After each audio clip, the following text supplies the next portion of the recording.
So today's the day.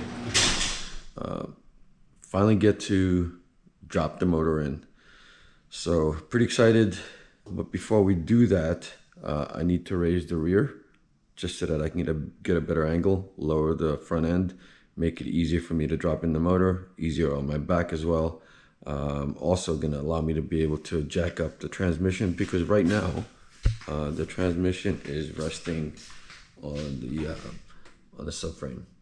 Good thing I have a level, because that's gonna allow me to adjust the angle so that I can line it up with the bell housing. So just to keep in mind that there are guide pins here and here, as well as the studs. So all I got to do is line up the studs, insert it, and this should also line up along with it. So, and it's just a matter of just guiding it in. Hopefully it's the right angle, and then and the level should help me with that. And then bolt it up. All right, let's give it a shot.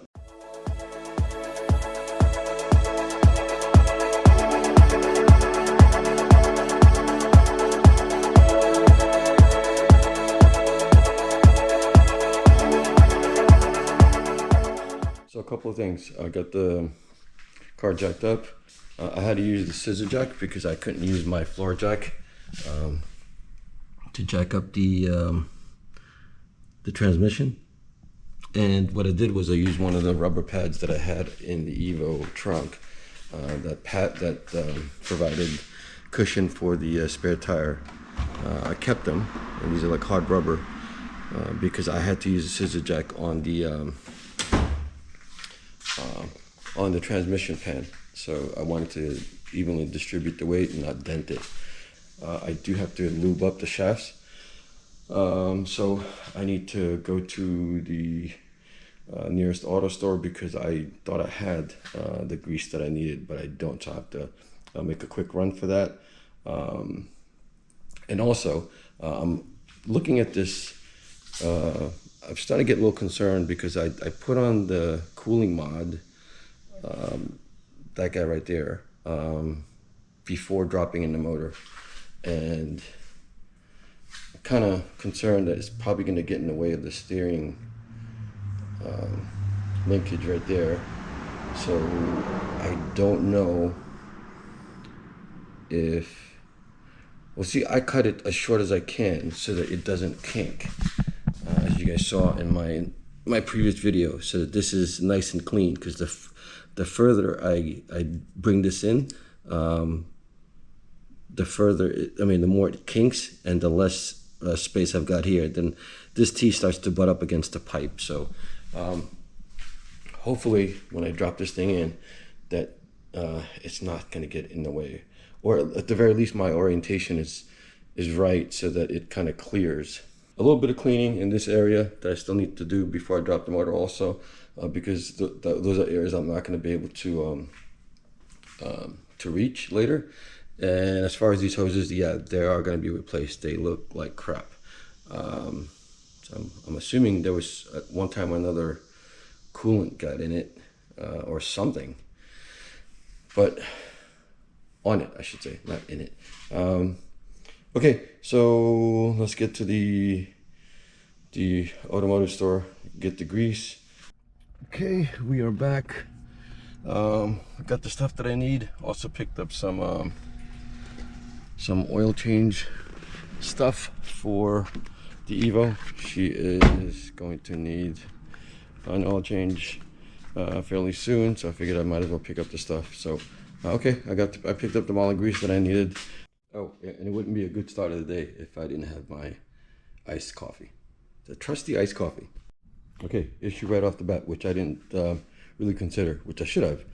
What do you guys see? Well, I raised the rear too high to a point where I'm not going to clear the base of this hoist. So the fact that I have it all set up for the transmission being jacked up so it can mate easily with the long block, I'm just gonna go ahead and remove the bumper. I gotta do the front mount anyway, so might as well just keep it off.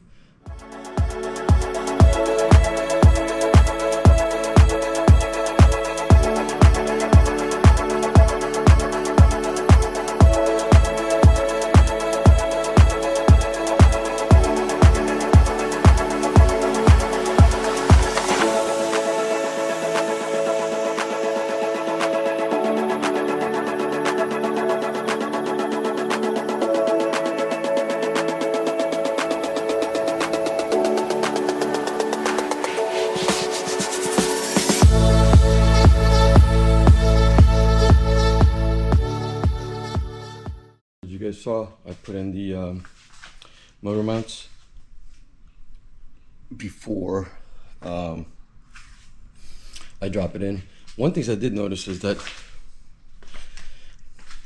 I have a stock mount on the passenger side, and I have a group N on the driver's side. Not quite sure why that is, but I could go swap that later if I feel that it's not stable enough.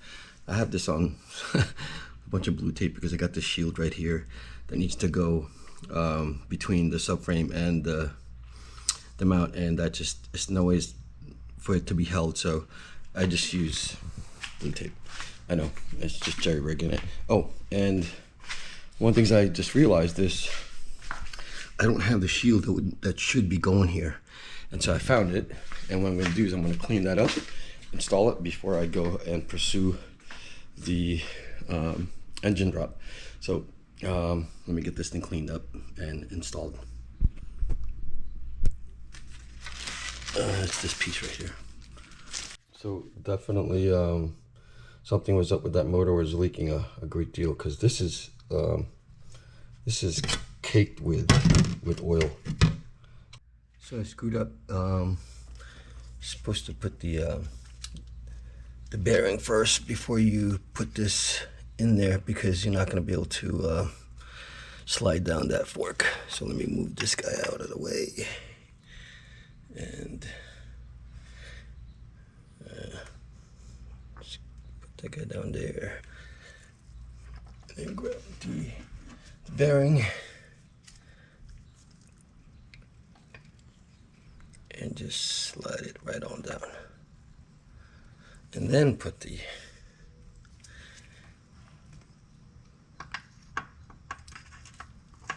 shaft, or whatever you call this.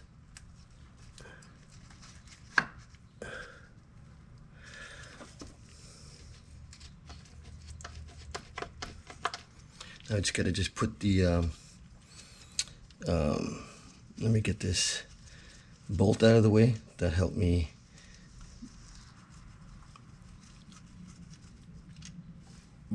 take the shaft in and out. It's one of the intake, I think it's one of the intake bolts, but anything will do with the same thread pitch. Okay, let me go find that plug. Oh, here it is. So I'm gonna grab this plug, I'm gonna clean it up a bit. I'm gonna put maybe blue. Yeah, because it doesn't need red, because I may need to pull this out later.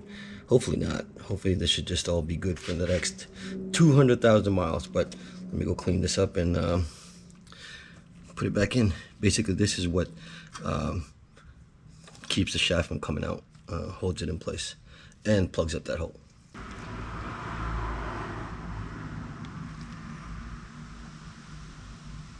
It's not a whole lot, just to prevent it from backing out from vibration. I'm running stock mounts, so it shouldn't, and if I torque it properly, but you never know. So better be safe than sorry, right? So let me move this camera just real quickly, just show you what it is. If you guys are seeing that at all.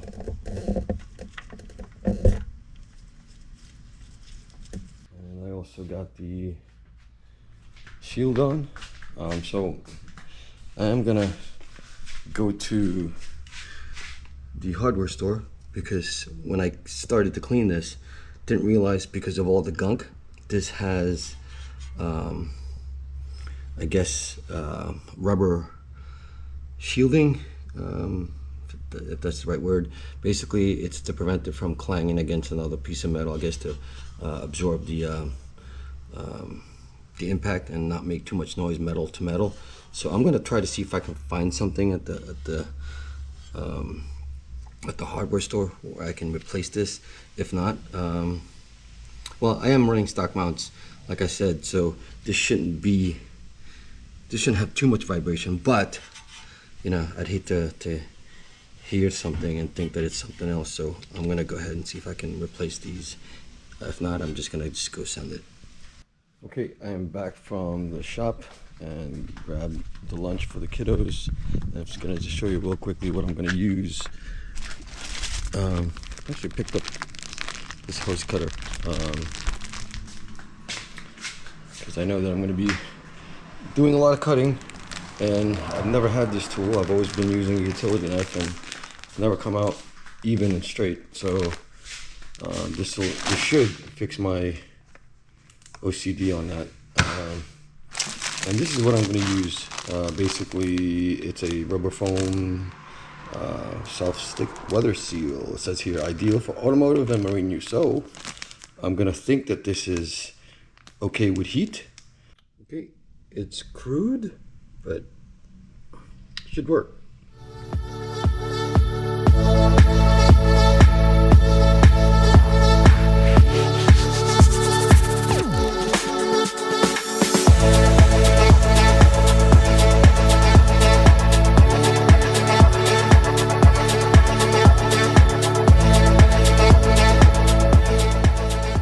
So in haste, I forgot to remove the blue tape that was covering the exhaust ports and holding the gaskets in place.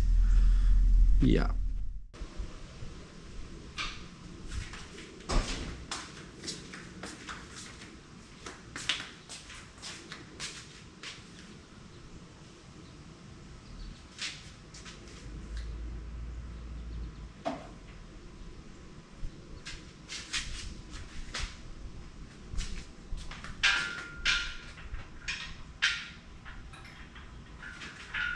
Well, looks like I have to have all four up in the air because now it's not clearing that part of the subframe. So,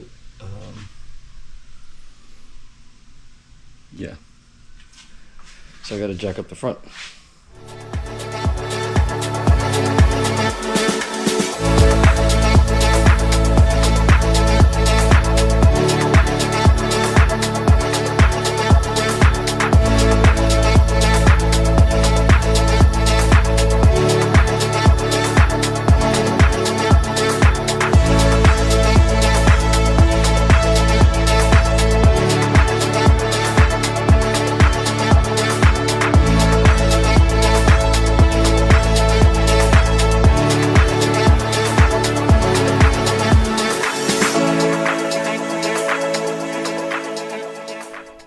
Okay, she's almost there. I just gotta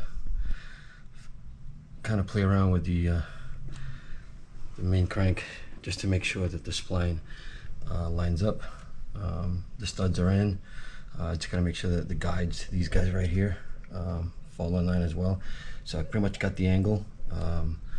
This thing really helps out a great deal. So if you guys are gonna be doing any of this, make sure you guys have a leveler. So I'm gonna be spending the next few minutes trying to get the spline to line up, and I should be able to just push it in and then put in the first bolt, so that at least this way I can get it mated and just work on the rest of the bolt thereafter. So I'm gonna see I'm running out of battery, but I'm gonna try to record as much as I can. Okay, so I got it mated. I just got two bolts, starter bolts in, one on each side. One up top and then the other one on the bottom, just to kind of make sure that it's even. Now it's got to lower it slowly so that I can at least guide it to the motor mount, where I need to bolt on just that one single stud on each side. So once I get that done, I can start threading in the rest of the bolts and the two nuts to secure the bell housing to the short block. All right, so we're getting close. Oh, by the way, I just kind of want to quickly show you what I was talking about earlier. So this is the padding that I was referring to. It's really hard rubber, so I just put it on top of here just so that I don't damage the transmission pan. So I apologize, I didn't get to videotape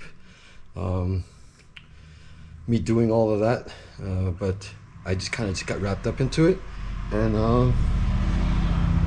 yeah, I mean it's fairly simple. Well, not really. It was a pain in the you know what, and the concern that I have for this hitting the steering column. looks like it's gonna clear, but I won't know until I lower it. And that's a little suspect also. Hopefully that clears also. It should, because it should angle down that way when it goes down. So yeah, we're getting close. Just hopefully nothing is snagging when I lower it, because I do have all this stuff set on the side. Just want to make sure I don't destroy anything in the process. So okay, once we lower it, get the motor mount set up. I'm gonna torque everything, torque the exhaust, torque the motor mounts. I'm gonna get a brand new starter, might as well. I don't know how old that starter is, so better to be safe than sorry. I mean, it is in an area where it's not too bad to reach, unlike the alternator on the Evo. That was really a pain in the butt because of the AC, but the Evo has been good to me. So just some minor maintenance here and there for the high mileage that it is. It's a beautiful car, so it's a great daily. Hopefully by the time I'm done with this, I'll have 2 dailies, and then she goes next, and then just continue to add stuff to the Evo, because since she is running, this is right now the priority, because she is down. The clutch needs to be done on the Supra, the NSX, timing and water pump, and then while we're there, might as well do the headers, and then the FD. That is gonna be my ideal project, which is a 20B, if not a 4-rotor NA. So that's, of course, everything falls in line as far as finances. Right now, those are just dreams, but you know, if you guys just follow through, have a little bit of patience, hopefully we'll get there. And I have a lot more things in store other than car mods for this channel. So yeah, maybe this will be my my hobby when I retire, which I'm hoping will be within the next 6 years, 6 or 7 years or so.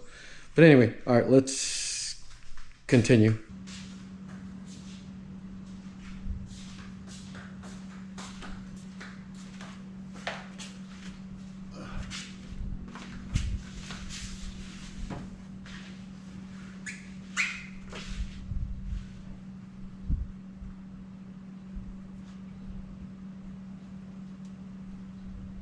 So I noticed something that I don't know about you guys. I'm a little bit concerned. I'm not quite sure if it's valid, the concern that I have, but with this IAG oil pan, I don't know if you can see it, but the clearance between the subframe and the pan, it's, sorry, my hand is shaking, but let me see if I can maybe. So I don't know if you guys can see that, but the clearance is very tight. So that's probably just 1/8 of an inch. So I'm concerned about the possibility that, you know, there's motor movement under torque conditions, and that kind of bangs into the subframe and loosening the pan. So I mean, I don't know, is this valid? IAG, I don't know if you guys are watching this, but can you chime in, or somebody can chime in, because I don't know, it's pretty tight. Okay, so I got the exhaust torqued, the bolts to the flywheel, I'm sorry, to the bell housing and the short block are torqued. The motor mount is a little hard to get to, so I'm gonna concentrate on that tonight. It's just way too hot. It's pretty much in the 90s. I'm not quite sure why I tried to tackle this on today, but I did, and kind of glad I did, because this is a real huge hump that I just had to get over. So now it's just a matter of just making sure that everything is ordered. It's going to be slow because I don't have the funds. But you know, as we get every item, what I'm going to do is document. Well, I do have some other stuff that I still haven't installed, just simply because it's best that I wait for certain things before I continue with the install on those items, if that makes any sense. So for example, I'm not putting in the intake manifold yet until I get all the control valves and the ignition coils. So this is a good stopping point. Gonna go get something to drink and cool down because this is just way too hot. I might have just on the sweat alone, I probably lost 10 pounds today. But anyway, so I'm just glad that I got this hump over with, and we'll move on to the next set of installs. Catch you guys later.